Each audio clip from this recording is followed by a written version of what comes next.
We must give the narrative. It is imperative that the truth about us, we give.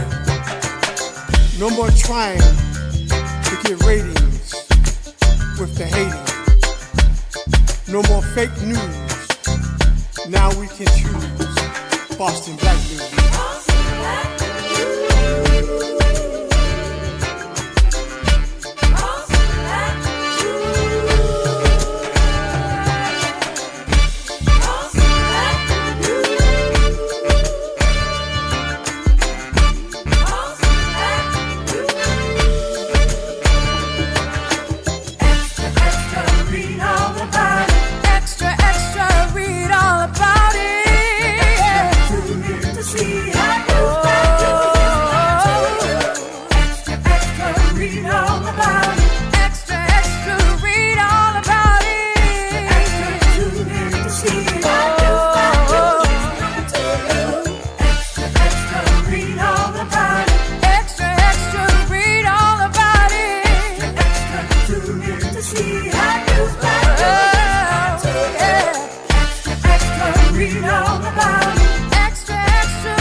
Well, you have been listening to Larry Wu's song entitled Black News right here on Boston Praise Radio and TV and Boston Black News. I'm Pastor Bruce Wall. I am your young host, and we're going to be spending some time this morning talking about some needs of the radio and TV station.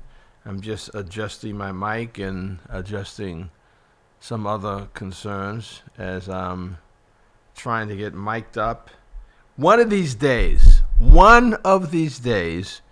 we're going to be able to hire a staff person who would set all of this up before I arrive at the studio so that I do not have to do it while I'm live on the air.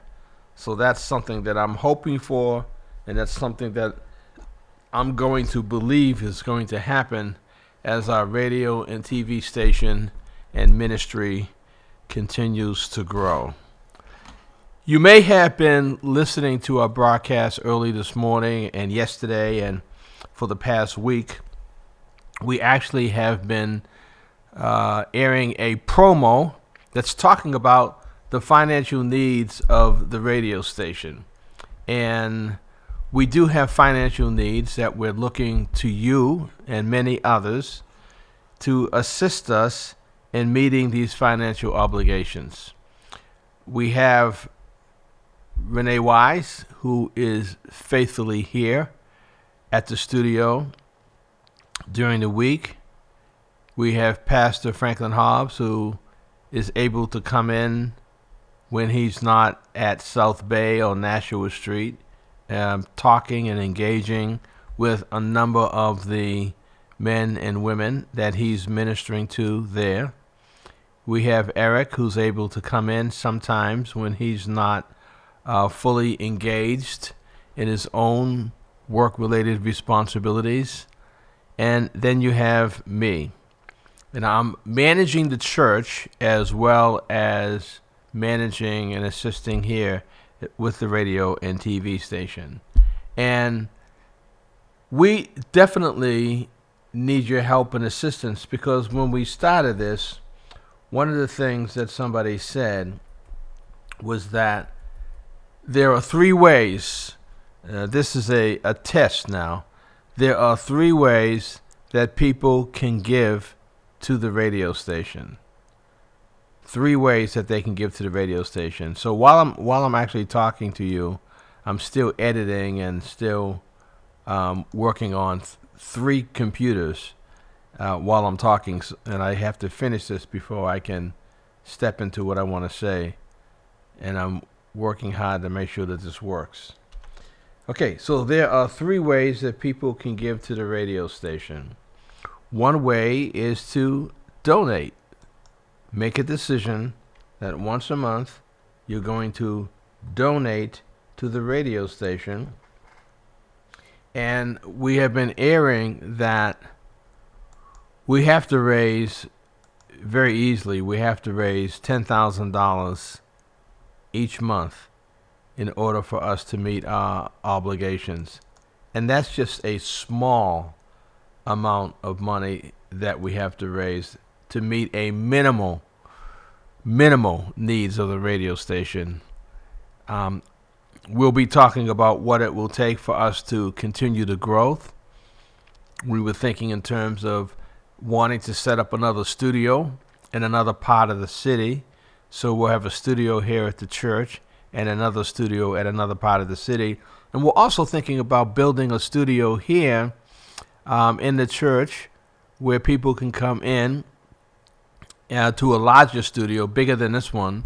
We have another room, our dining room downstairs, and we believe that with the dining room, we should be able to pack in more people and make the studio a little larger with a kitchen that we want to renovate. So when we begin to seriously look at that and begin to raise money for that, it's going to cost more than $10,000.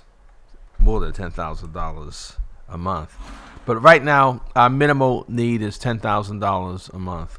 And so we're looking for many of you who listen to us and watch us and call in and who are a part of us. If you are able to give, for example, I give to my church every Sunday when I come in. The church makes it so easy. I give to the church every Sunday an offering. Every Sunday I give an offering. And on the first of the month, I give my tithe. And my tithe is 10% of my income. I give 10% of my income to the church once a month. And every week I give an offering. Why? Because if all of us did that in the church, we would be able to do even more than we're doing right now in the church. So I have a responsibility to raise the support and finances for the church, and I also have to do it for the radio station. And it's a lot. It's really a lot to do this consistently. And one of the people who's teaching me about asking for financial resources, because I hate to do it. I hate to ask for money. I'm going to say it again. I hate to ask for money. I do. There are a lot of politicians who hate to ask for money, and their campaign managers tell them, if you do not pick up the phone and call people and ask them to donate to your campaign is not going anywhere. Elected officials, politicians are told that they have to spend so many hours during the campaign, so many hours a day, talking to people about donating to their campaign. And there are some elected officials who hate to do that. And you may not believe it, but as a pastor, I hate to ask people for money. I hate it. But I recognize that if I'm going to grow the church that I'm in, we need staffing here. We need to renovate and upgrade our kitchen. We have a lot of work that needs to be done to maintain the building and maintain the ministry and the highest staff. And the only way to do that is to raise the finances, because if you do not raise the finances, your church will not thrive. It will not grow. And so for the radio station, we are looking at asking people to donate, to pledge and donate $50 a month. Now, obviously, if you can't do it, you can't do it. But there are some of us who can donate $50 a month for the radio station. And that will go a long way to helping us to grow this ministry and raise the amount of money that we need. So I'm doing my math right now while I'm talking to you. And if 200 people per month gave the radio station $50, we would have our $10,000. That's so easy. Because on the FM signal alone, we have over 180,000 people who could listen to us on the FM signal in Boston. And it's not a whole lot of money to be asking for. And people give their money to all kinds of organizations and businesses and ministries. We want you to give it to us. Caller, go ahead. You're live on the air. Hey, good morning, Pastor. How you doing? What are you doing up so early? I'm up early every morning, obviously. Yeah. I get up like 4:30.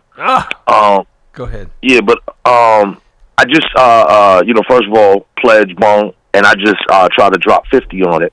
As you know, the main way that I watch you is via my laptop. So I'm on the web, BostonPraiseRadio.tv. Okay. Right? And I'm watching on that, whatever it is, screen one, right? Right. And I went to click the link to donate via PayPal. I don't use Cash App and all that other stuff.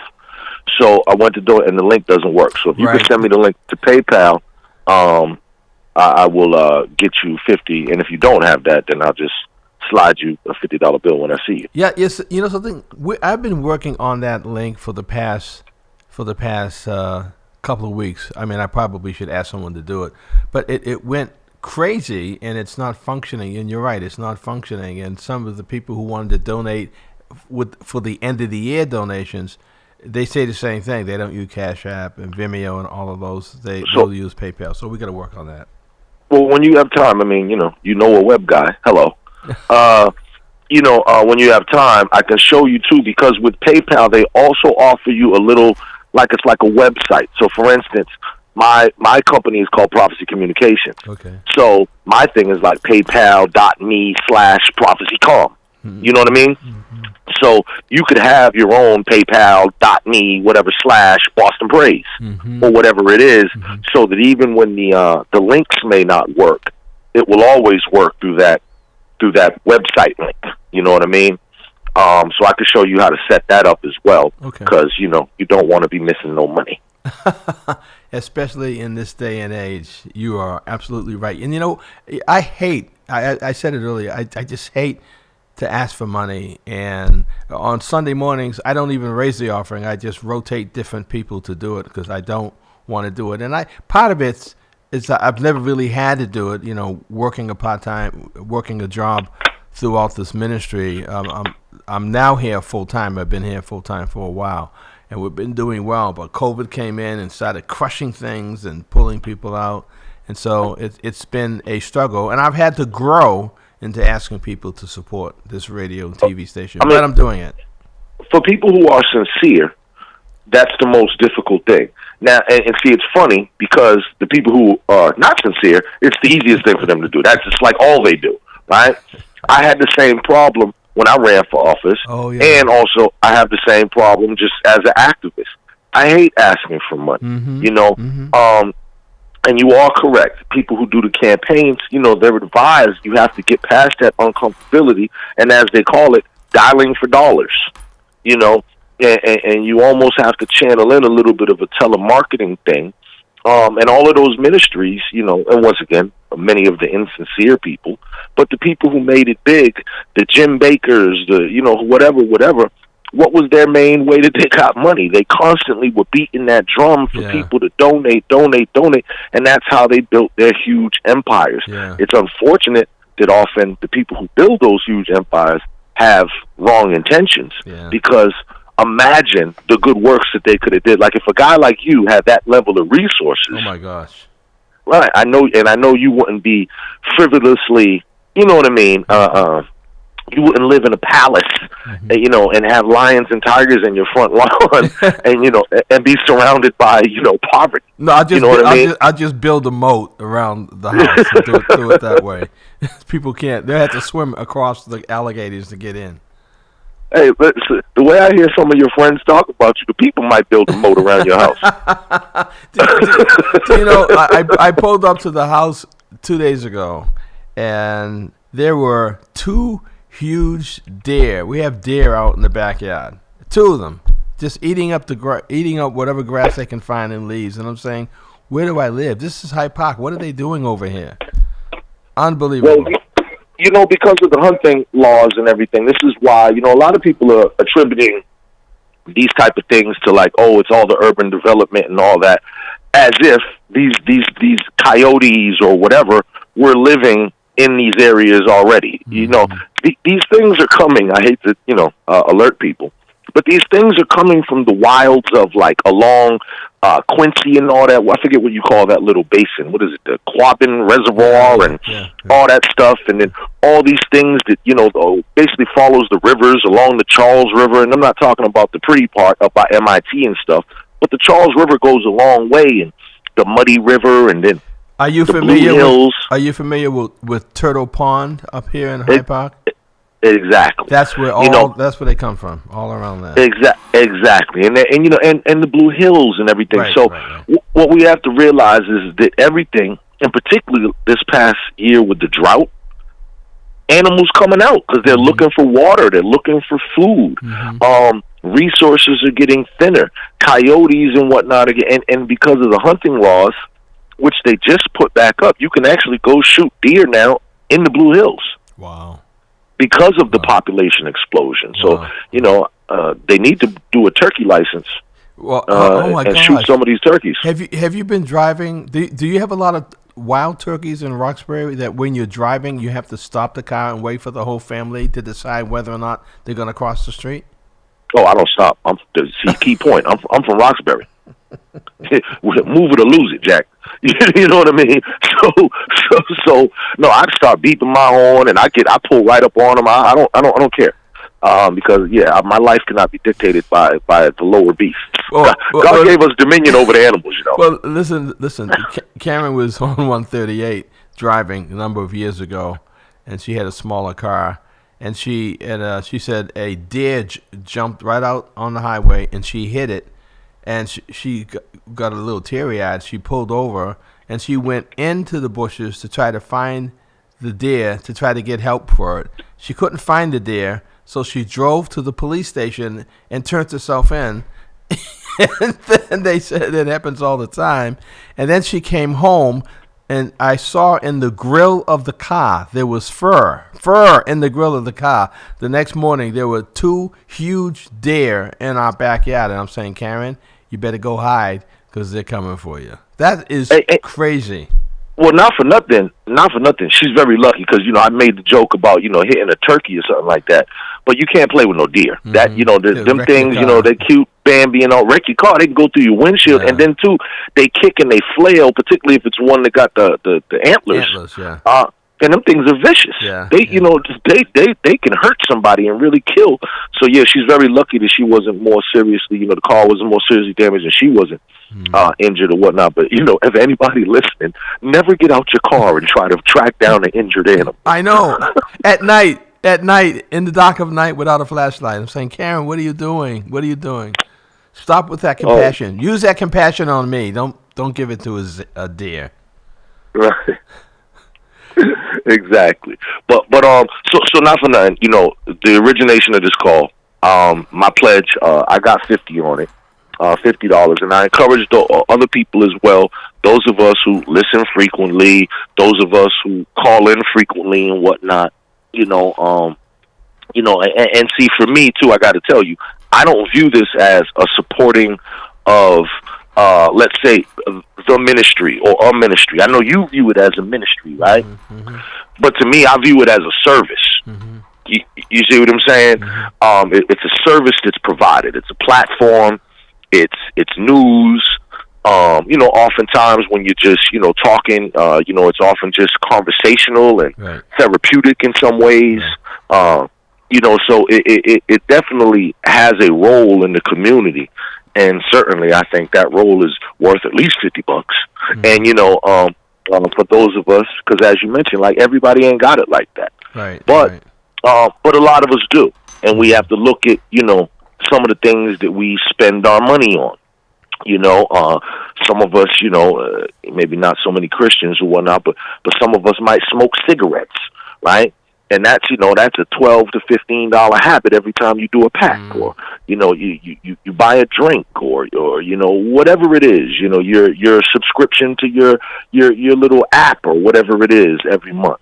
So I just think that if folks begin to prioritize and think about it and say, okay, is Boston Praise Radio worth, what I spend on lunch, Right. or is it worth what I, spend on Netflix?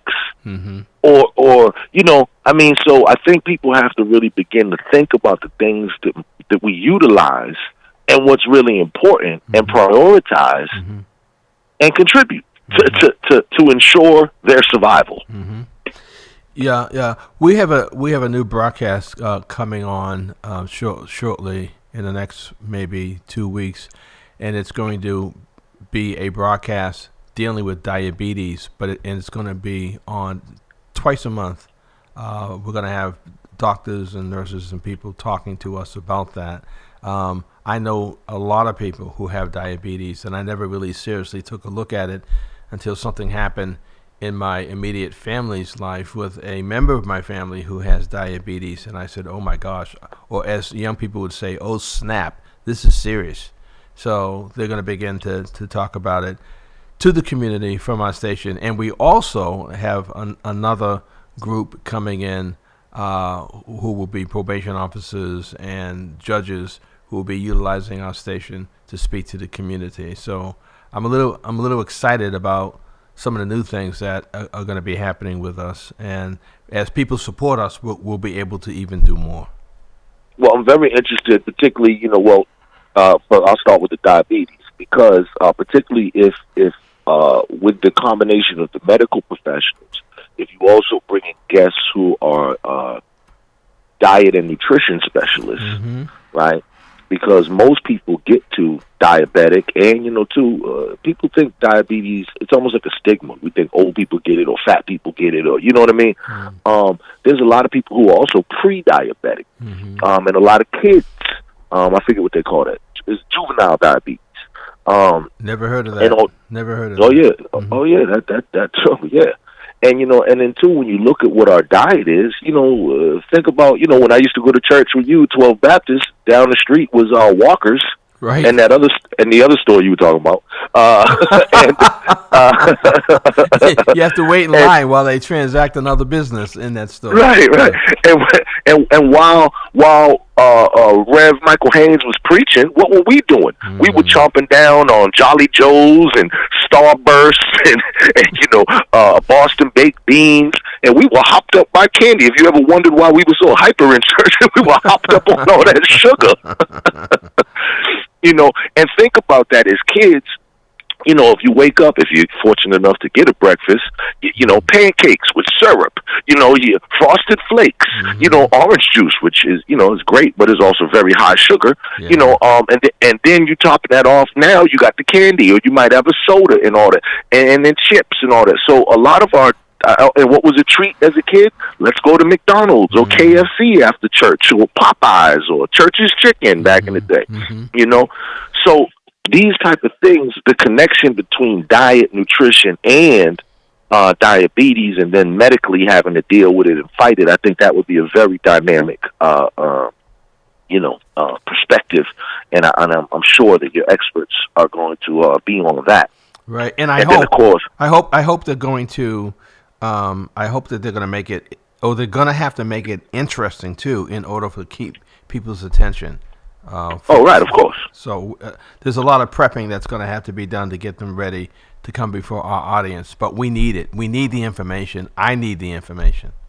Well, as with anything too, though, your audience is organic, so you already know it's going to be within the first 15 to 20 minutes of them talking. Somebody's going to call in and say, "Hey, I have diabetes," or "My aunt has diabetes," or whatever it is, and then that's going to change the trajectory of the conversation. So the whole conversation, I think, is going to be organic, always in flux, and I think it'll carry itself because so many people are affected by it. Well, what happens is that people will come in with their notes and their papers, and they're expecting to go in a certain direction.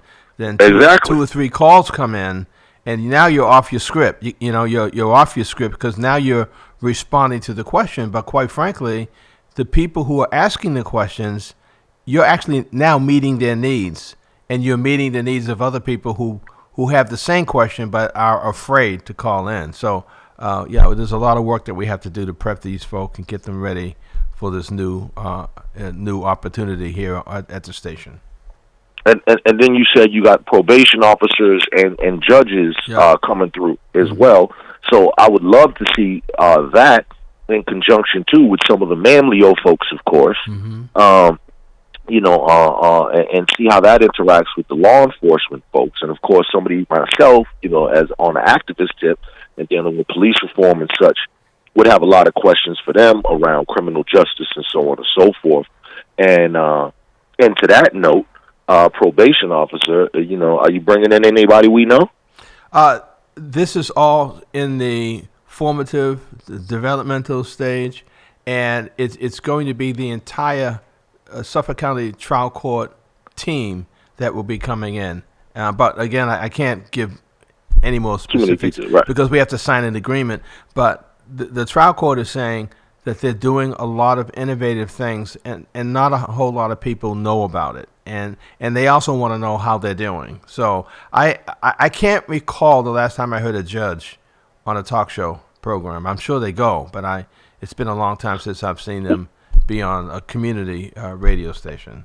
Well, active judge, right? Because generally, particularly in our community, we got, Judge Leslie Harris, we have, Judge Red, folks like that. But of course, when you're actively sitting on the bench, it becomes difficult to do a lot of public appearances. But I have, well, not even to have time. It's just, it could become a conflict. You know what I mean? Type of thing. Judges tend to try to, preserve that kind of man behind the curtain type of thing, and kind of remain a safe distance by the nature of the job. I don't want to show you that I'm a good guy. So no, I just think that it's one of those things that they can't have too much of a super duper relationship with the public like that. And this is why somebody like Judge Leslie Harris or Judge Ed Red were the exceptions, because one, they live in the hood, right? And you might bump into them and Stop and Shop. Right. You know what I mean? Yeah. And then be a brother like me, young man, and then might have the misfortune of bumping into him at court on Thursday morning. But that's very rare. Most judges are very kind of removed and kind of remain a certain that public persona. But I have seen some good work from what's my brother's name? I can't. His name just went up. Lang is his last name. John Lang. John Lang. Yeah. Who had done some forums with. I believe that was Superior Court and them, but they did some forums like at RCC and whatnot, right. And had brought some of like the probate court judges out and whatnot. So I do know that a lot of the Massachusetts courts are trying to take a more proactive approach and deal with more community engagement, as they should, because they affect so many lives, and not always for the better. Jamal, before I let you go, could you talk with us and me a little bit more about your interactions with Turtle Boy? What kind of he's a broadcaster, and I've watched a lot of his, not a lot, I've watched some of his broadcasts. I know you've interacted with him, and I think you had a good response when you two were really engaging. It wasn't contentious. It wasn't like you guys weren't on the attack. You guys were very civil, weren't you? Well, it was attack first, and then little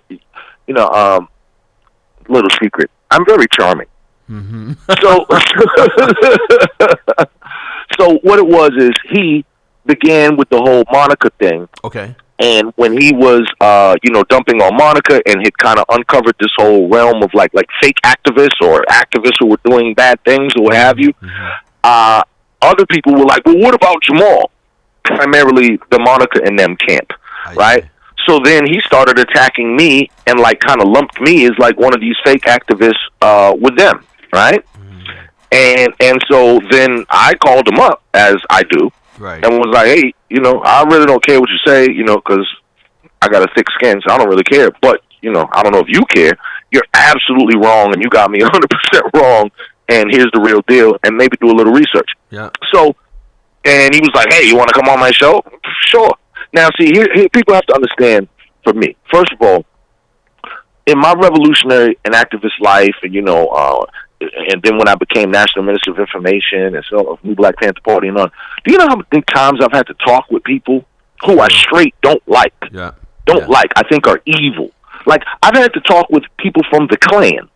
I've had to talk with police forces, not just here in Boston, but like in the country that I knew were like evil, right? You know what I mean? So, you know, I've had to deal with people that you don't put, politicians, like right-wing white politicians who, like, you know, are evil, right? So it just baffles me where people are like, oh, you talk to Turtle Boy?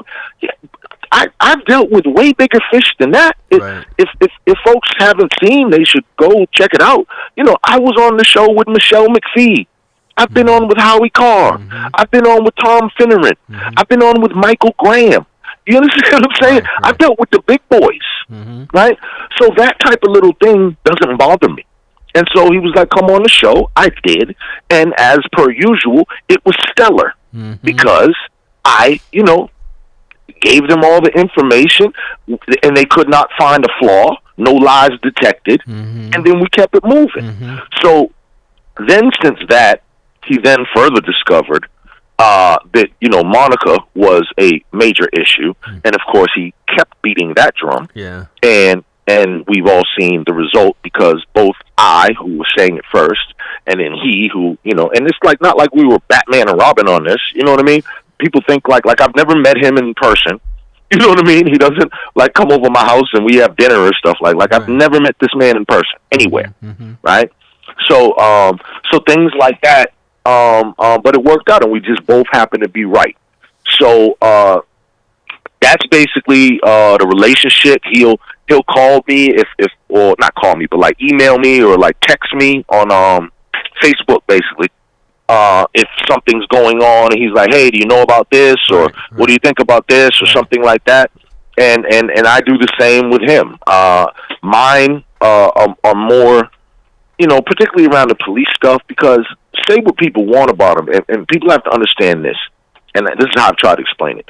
If people have listened to like shock jocks before, he's just like a younger, but he's like Howie Carr mixed with Howard Stern. That's what he is to me. You know, he's like politically like Howie Carr, but then he does some of the irreverent, and he does the irreverent, you know, a lot of sexual humor, a lot of, you know, this type of stuff, as well. Doesn't offend me. You know, I came up listening to my favorite comedians are like Richard Pryor and Red Fox, and you know, so.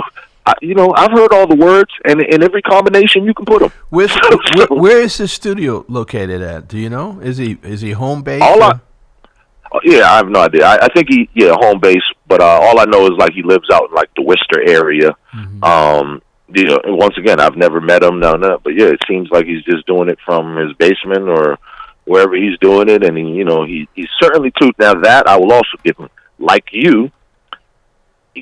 This internet thing, man. You know, if you can go out there and you master this thing, man, like this dude, that's his only job. That's what he does for a job, and he makes money. That's what I was going to ask you. Do you? Because we were talking about this earlier this week about the AM station. Do you think that AM and FM are going to die, or do you think that they'll just be supplementary to people doing internet and podcasting? There's just be something that's there, but not as popular as it used to be. Okay, so I'll put it akin to this. It's no different than like my online business. Remember a while back you guys were doing a fundraiser and you were asking like for like gift bags and things like that, and I donated some products like shea butter and like some incense and some soap, that type of stuff, right? So these are the things I sell online. And I do pretty okay online with that stuff, right? And I'm not selling to people in Boston, all across the country and Canada, right? So now, should I get a storefront? Because now that's almost going to immediately impact my profits. Well, not almost going to. It is going to. Right. You know, because now I have to pay $3,000 a month if I'm lucky to get such a sweetheart deal on rent, right?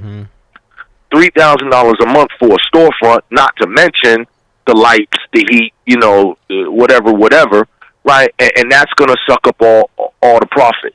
Or do I just maintain an online store where Basically, I have all this stuff in my house that I need, or I just order it as I need it. Or if I really go super bigger and I have to get a small storage unit, whatever, no problem.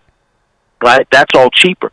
So for you, I think the question is, and, really strategy-wise, if you look at some of these young kids, and I'm talking about goofy young kids, right, doing goofy things, right? Some of them have decent stuff. They're doing music reviews or they're doing little cooking stuff or whatever. Some of these people are making hundreds of thousands of dollars a year. That's what we have to figure out, okay? Because you have a product that is actually like it has substance to it. So if someone can make videos of them picking their nose and make $100,000 a year, and you have actual content, and we ain't making $100 a month, then we just have to spend more time figuring out that formula. As people talk about the algorithms and all of that. But that's, to me, I would bet all my money now on the internet. I would get the internet popping to the point where you're like that. And it to me, in my opinion, I would not worry at all about terrestrial radio because, for instance, unless it's like the big famous ones like those people, the Breakfast Club, and you're talking gossip and, hey, Jennifer Lopez went to the mall today, or, all that type of crazy stuff. I don't know any radio that's making money. So to me, I would just, it's like getting to the California Gold Rush, but you're 10 years late. Yeah, you might find a nugget, but I don't know. So to me, I would just focus everything on the internet because these kids are doing it. And, if you really want to talk strategy, once again, you can do more short clips. So whatever you're discussing for the day, but then produce short clips about it. For instance, this Martin Luther King statue. Sure. You could have been discussing that and broadcasting this out on clip. Here's Priscilla Flint on the MLK statue. Here's Jamal Crawford on it. Here's Ron Bell on the statue. Here, whatever. And you're putting these clips out, and those generate hits as well. And not for nothing, I think you need to make much more utilization of your YouTube. That's where the money is. That's where the money is. A couple of things on YouTube, but before we go there, what I did on the day that they unveiled the statue, I picked the feed up from NBC Boston and was airing it on our network here. I talked to Joe Shaka, and I'm going to talk to him again about a possible partnership between us because he had alluded that might be a possibility. And I had people on Facebook thanking me for airing it because they were either at work or whatever, and they couldn't sit and watch it on a TV, but they were able to watch it on their phone and on their screen. So, and another thing I want to say, WIOD, remember when WIOD was owned by the Chinese, I can't pull the name of the group, but the Chinese... It was the Chinese government. Republic or something, yeah. Well, they paid $880,000 for that station. They sold the station to a conservative white Christian group. Do you know how much the Christian group got that radio station for, WIOD? $80,000. And that, wow, isn't that crazy? And that shows you how quick the price is dropping, the value. The station that I was looking at, they want $600,000 for it. It's not worth anything like that. It's how many watts is it? It's 2,300 watts. You can hear it in Foxborough. You can hear it going up to Maine. Again, it doesn't drop like our signal drops, and I'm just hearing a lot of complaints of people who... That's just amazing because the community radio stations in Georgia, one that, I have a lot of good friends that work at, and, I've been, featured there a bunch of times. WRFG, Radio Free Georgia, and there's a lot of these things called radio frees around the country, so there's radio frees other places. But WRFG, check them out, WRFG.org. They're 100,000 watts, and they're just a community radio station. Oh, and they're doing well. Oh, they've been on for, I don't know, probably 40 years. Wow. Yeah, it started off with like some hippies and some black people, and I mean they play everything from like bluegrass to like African world music. They got hip hop on it. They got talk shows. They got I mean you name it. I mean it's a beautiful model for a radio station. And once again, community. This whole the whole idea of radio free. That thing started, and it was they used to have a radio free Boston, but it was not the same. The one in Atlanta was, like I said, more. It was grassroots, really kind of like grassroots white people and grassroots black people who linked up and made a beautiful thing. Interesting. Okay, Jamal, thanks for walking with me this morning. I've got 5 more minutes to share something else, and then Ron Bell just walked into the studio, so apparently he's going to be on today with some guests. And he has a beautiful new sweater on, so he must be making some money. We'll talk to you later. All right. Thanks, Jamal. Okay, bye-bye. 617-282-0685, 617-282-0685. I've got it. I'm looking. I actually have the broadcast on Roku TV right now, and the TV is actually in the studio, so I'm able to look at the television and make sure that we stay on Roku TV. And I'm looking at the screen, and my head is the biggest thing on the screen. It's bigger than anything else, so we're going to have to make some adjustments here because it's not a good look. It's not a good look. All you see is a gray head and a gray mustache, and that's it. We'll work on it. We'll get our technicians in. We're working, as you may know, we're working on a relationship and a partnership with GBH Radio, and we have one of their investigative reporters, Singer, who airs on our station. He brings some of his stories here from time to time. And so we're building that relationship, but we also want to have a relationship with the network, with BUR Network, and we are working on that, and it might be going somewhere. And I'm happy to announce that there are other relationships that we're working on, because I see radio stations like WBZ and WRKO and a few others have come together, and they're now they have a partnership where you can listen to WBZ ads and promos about their station on RKO, and the same on RKO about WBZ. So some of these stations, in order for them to survive, they're developing partnerships and working with each other. iHeartRadio, as an internet radio station, is pulling in all the terrestrial radio stations and giving them an additional platform. We're on TuneIn Radio. We're not on iHeartRadio. TuneIn was bought by iHeartRadio. We were in discussions with iHeartRadio about 2 years ago. I was talking to the Boston Globe and talking to iHeartRadio, and in order for us to be scooped up by iHeartRadio, we're going to have to spend additional money for some technology, because they have a certain standard if you're going to be a part of iHeartRadio. And so there's they don't allow you just to use the internet to interface with them. There's something else that they're calling for. It's a newer technology. So I'm studying all of this and trying to learn all of this while I'm negotiating and dialoguing with them. And let me tell you, I was talking to some folk about this the other day, between managing the church, running the church and keeping it operating, and then running the station, I'm the technical wizard at the station. If things go wrong, I'm the one that has to fix it. And that's one of the reasons why you don't see me with a suit and tie on in the studio, because most of the time I have to go behind the table on the floor. I'm fixing this and I'm fixing that. When it's beyond my pay grade, then I call in an engineer, a professional engineer. But most of what needs to be done here, I can do.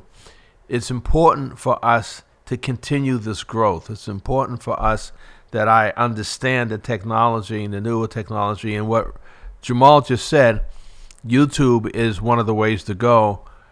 We have had 1, 2, 3. We're on our 4th YouTube platform, because on the other YouTube platforms, on the first one, we had 10,000 videos on YouTube since 2010, 10,000 videos. We received 2 strikes from YouTube. If you receive a third strike, they tell you that they will cancel your account with them and all of your videos are gone. So rather than risk that, we developed another YouTube channel, and we had 2 strikes on that. And the strikes came from people broadcasting and either making statements about COVID-19 that they shouldn't have made, or they were making comments about the election. And again, we were not able to argue our point with them and tell them that it was a mistake, it won't happen again.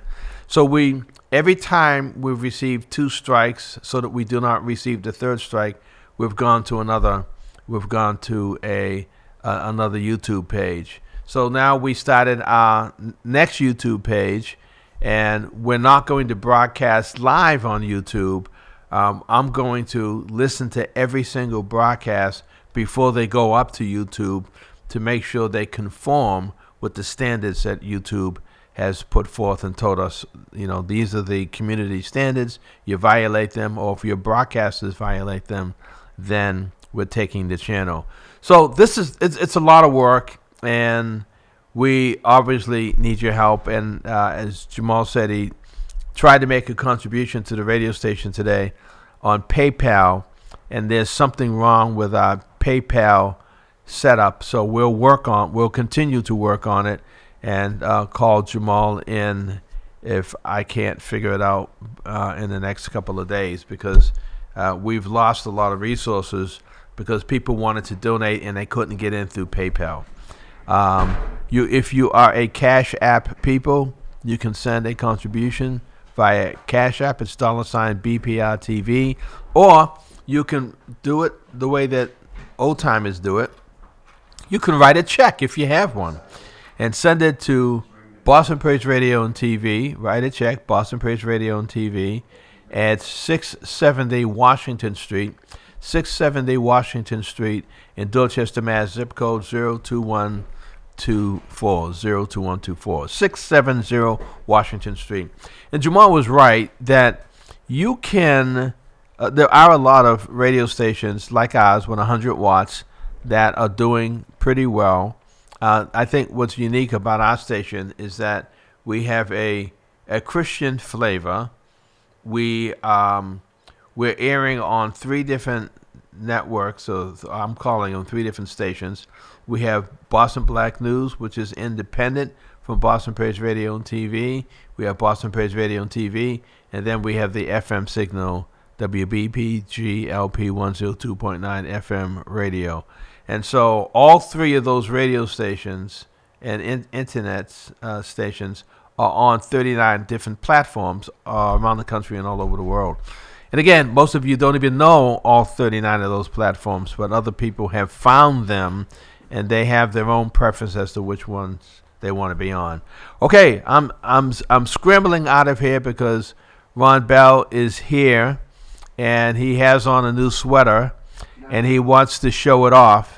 And he wants me to put the camera on him before his broadcast starts because he wants to show off this. It's a colorful sweater. It looks good. It's something that it's probably a sweater that somebody gave him, because he wouldn't choose anything that great. He doesn't know how to choose clothes. So I'm going to sign off, and Ron will be coming on. And the name of his broadcast is Dunk. Well, I think it's called Dunk the Vote. And the reason why he uses the term dunk is because he was on with some other people talking about playing basketball when he was in high school. And if I wanted him to be honest about it, he can't play. You know that. He can't play.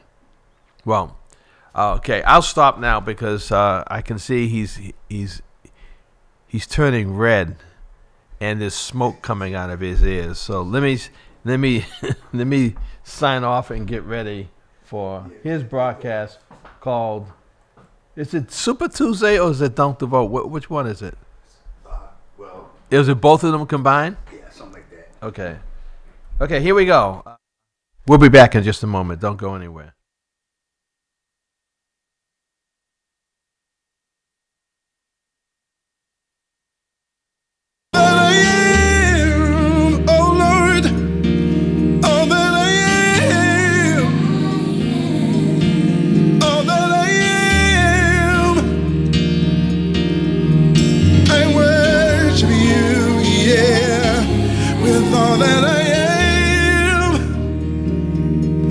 With all that I am, all that I am, I worship